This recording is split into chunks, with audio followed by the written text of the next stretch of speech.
Cette invention innovante est en fait un panneau solaire, capable de produire de l'électricité simplement en étant exposé à la lumière du soleil. La lumière du soleil est la ressource la plus abondante et la plus équitable de la Terre. Tant que le soleil brille, nous disposons d'une source d'énergie inépuisable. Plus important encore, le principe de production d'énergie solaire est à la fois simple et ingénieux.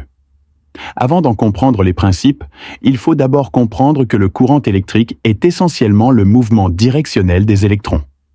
Pour comprendre ce principe, on peut commencer par extraire 99,999% des cristaux de silicium d'une poignée de sable.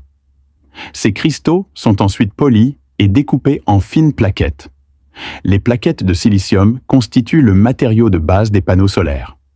Cependant, le silicium pur est non conducteur car c'est un élément tétravalent. Imaginez un atome de silicium comme un monstre à 4 bras, chacun contenant un électron. Ces électrons sont partagés avec les atomes de silicium voisins, les liant efficacement et les empêchant de se déplacer. Pour rendre le silicium conducteur, il faut le doper en remplaçant certains atomes de silicium par du phosphore pentavalent. Le phosphore possède 5 bras, ce qui lui laisse un bras supplémentaire sans surveillance. Les électrons de ce bras peuvent désormais se déplacer librement, ce qui donne naissance à une structure appelée semi-conducteur de type N. Lorsqu'un champ électrique est appliqué, les électrons se déplacent dans une direction spécifique sous l'influence du champ, créant un courant électrique. Cependant, en réalité, lorsque la lumière solaire éclaire un semi-conducteur de type N, les photons fournissent aux électrons l'énergie nécessaire pour se déplacer librement, mais ils ne génèrent pas directement de champ électrique. Le mouvement des électrons est aléatoire et chaotique, de sorte qu'aucun courant ne peut se former. Que faire alors? Ensuite, on dope une autre plaquette de silicium avec du bore. Bien que les atomes de bore possèdent également 4 bras, ils ne contiennent que 3 électrons. Ce bras vide forme un trou supplémentaire qui peut capter librement les électrons des autres bras, même des atomes de silicium. On parle alors de semi-conducteur de type P. En combinant un semi-conducteur de type N avec un semi-conducteur de type P, on forme une jonction PN. Un phénomène intéressant se produit à leur jonction. Les électrons excédentaires du semi-conducteur de type N s'écoulent spontanément dans les trous du semi-conducteur de type P. Une fois recombinés, ils s'immobilisent. Une couche d'appauvrissement se forme alors entre eux, ce qui entrave le flux d'électrons. Si l'on place côte à côte un semi-conducteur de type N et un semi-conducteur de type P, la limite du semi-conducteur de type N se charge positivement suite à la perte d'électrons. Le côté de type P, ayant gagné des électrons, acquiert une charge négative. La séparation des charges positives et négatives crée un champ électrique. Malgré ce champ électrique, les électrons restent immobiles grâce à la couche d'appauvrissement. Cependant, la lumière du soleil modifie la situation.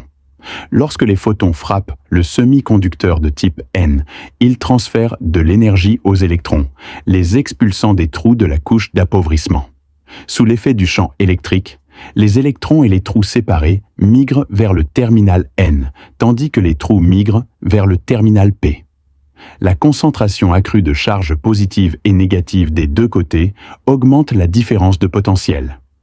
Lorsqu'un fil est connecté entre les deux bornes, les électrons circulent de la borne négative vers la borne positive, commençant à se déplacer dans une direction spécifique. Une fois combinés au trou de la borne P, les électrons continuent d'être excités par la lumière du soleil. Sous l'influence du champ électrique intégré, les électrons retournent vers la borne N, générant un courant continu.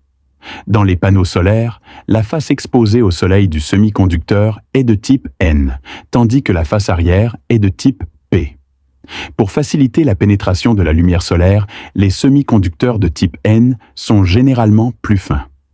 Comme une seule cellule solaire ne produit qu'environ 0,5 volts, plusieurs cellules sont connectées en série ou en parallèle pour augmenter le courant et la tension.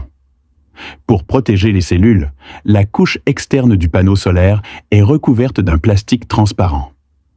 Ce revêtement assure non seulement une isolation thermique, mais filtre également les rayons ultraviolets, réduisant ainsi les dommages aux cellules. La couche supérieure est généralement recouverte d'une couche de verre trempé, protégeant efficacement les cellules photovoltaïques de l'environnement extérieur.